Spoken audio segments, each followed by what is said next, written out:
పవన్ కళ్యాణ్ కాటమరాయుడుగా తెరకెక్కుతున్నాడు. ఓవైపు సినిమాలు, మరోవైపు రాజకీయాలతో బిజీగా ఉన్నాడు. ఈ క్రమంలోనే 2019 ఎన్నికల నాటికి 3-4 పవర్ఫుల్ సినిమాలు చకచకా విడుదల చేయాలని ప్లాన్ చేస్తున్నాడంట. డాలీ డైరెక్షన్లో కాటమరాయుడు రిలీజ్ కాగానే త్రివిక్రమ్కు కమిట్ అయ్యాడు.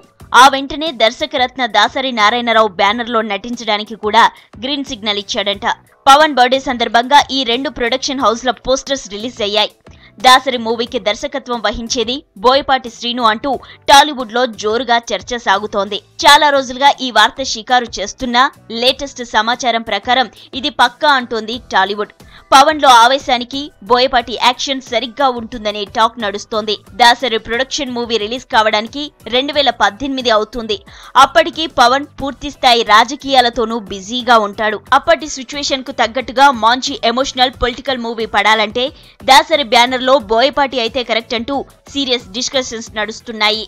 ఈక్వేషన్స్ ఎట్నుంచి చూసుకున్నా పవన్ బోయపాటి కాంబినేషన్ అప్పటి రాజకీయాలకు కరెక్ట్ అనే భావనలో ఉన్నారంట పవర్ స్టార్ అభిమానులు.